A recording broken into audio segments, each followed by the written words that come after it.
Hello दोस्तों, सब आप सब कैसे हैं। तो सबसे पहले हम स्टार्ट करते हैं क्वाड से, जो कि प्राइम मिनिस्टर ऑफ इंडिया आपने देख लिया टॉपिक है। तो स्टार्ट करते हैं नाउ।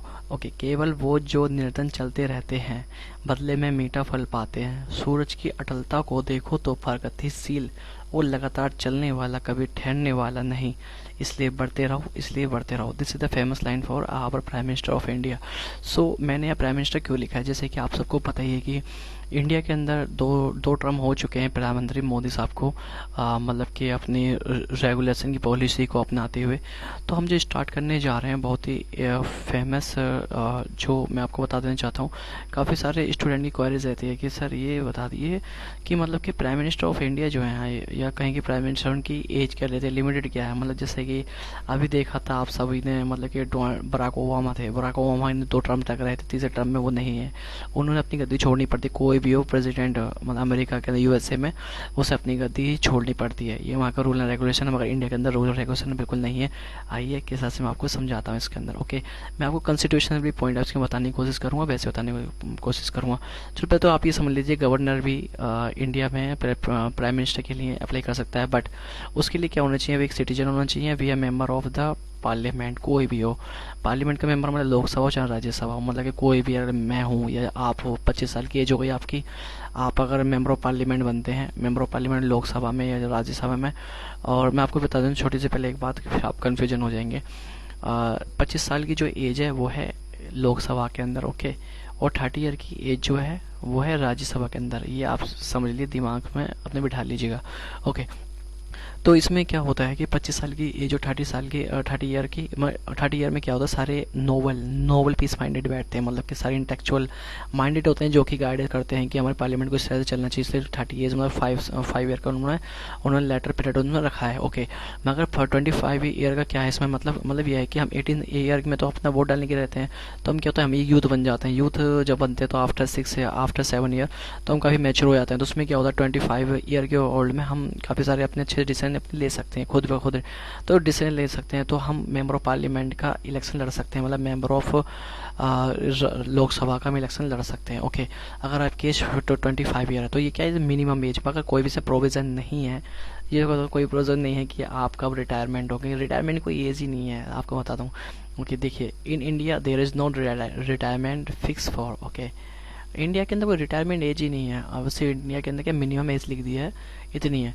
और मैं आपको बताऊंगा कौन कौन हमारे ऐसे प्राइम मिनिस्टर भी हैं। प्राइम मिनिस्टर सबसे ज़्यादा लेट एज में वो उनके मतलब के उनके मतलब के उन्होंने त्यागपत्र, उन्होंने को गद्दी से त्यागपत्र दे दिया था, जो भी है, या वो एक्सपायर हो गए थे, ओके। तो सबसे लेटर में रहने वाले प्राइम मिनिस्टर, ओके। तो प्राइम मिनिस्टर, प्रेसिडेंट, सीएम, इनका कोई भी फिक्स टर्म नहीं है, ओके। आते हैं अपॉइंटर कौन करता है। सबसे पहले बात तो ये होती है कि अपॉइंट कौन करता है एक प्राइम मिनिस्टर को। प्राइम मिनिस्टर को अपॉइंट करने के लिए प्रेसिडेंट ऑफ इंडिया होते हैं, जो कि अपॉइंट करते हैं, ओके। ओके, जो कि कमांड है confidence of in the Lok Sabha. Lok Sabha जो मेंबर है उनके कहने पर ही जो पता लगता है कि जब उनमें मेजोरिटी पास होती है तो पता लगता है कि हाँ, कि प्रेसिडेंट आप अपॉइंटमेंट कर सकते हैं एक प्राइम मिनिस्टर की, ओके।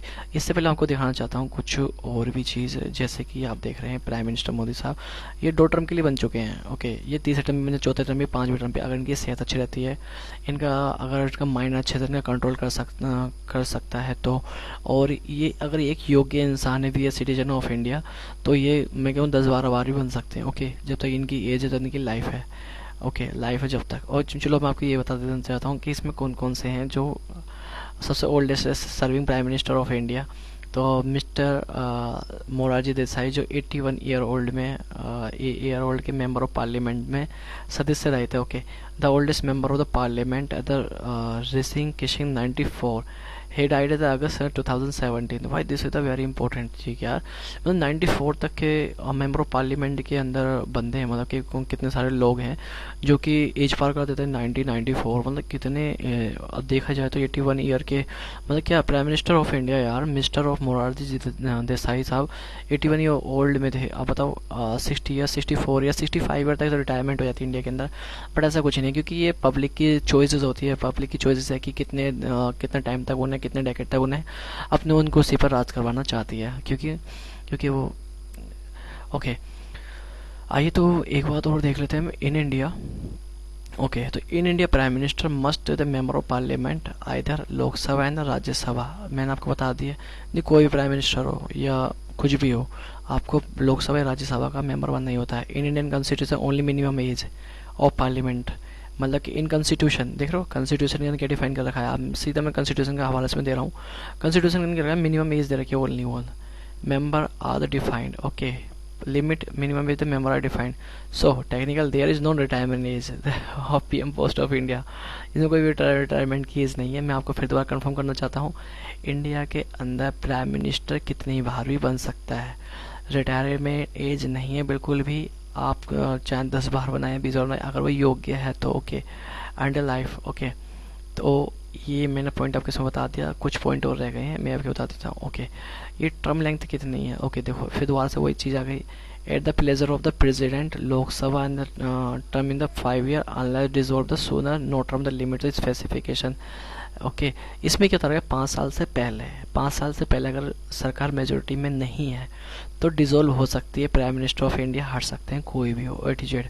ओके, अगर वो मेजोरिटी में है और डिसॉल्व नहीं होती है तो फिर वो कितनी भी अनलेस डिसॉल्व होना no term for the limited specification. Okay, अगर मैं बता सकता हूँ टू थर्ड पार्टी, मतलब कि 66% वोट अगर अगेंस्ट में होते हैं, मेजोरिटी ऐसा अलग, तो प्राइम मिनिस्टर ऑफ इंडिया को इस्तीफा देना पड़ता है अपने पद से, क्योंकि ये पूरी सरकार गिर गई ना, फिर उसकी 2/3 मेजोरिटी। और मैं आपको ये बताना चाहता हूँ 15% ये अपने काउंसिल ऑफ मिनिस्टर को ले सकते हैं prime minister of India. Okay okay, constitution instrument article 74 75 constitution of India, prime minister के लिए डायरेक्टली आर्टिकल जो प्रोवाइड किए गए हैं 74 75 आर्टिकल जो है कॉन्स्टिट्यूशन में डायरेक्टली प्रोवाइड किए गए हैं। तो ये आपने देख लिया है छोटा सा। ओके, पूरा कंप्लीट हो गया।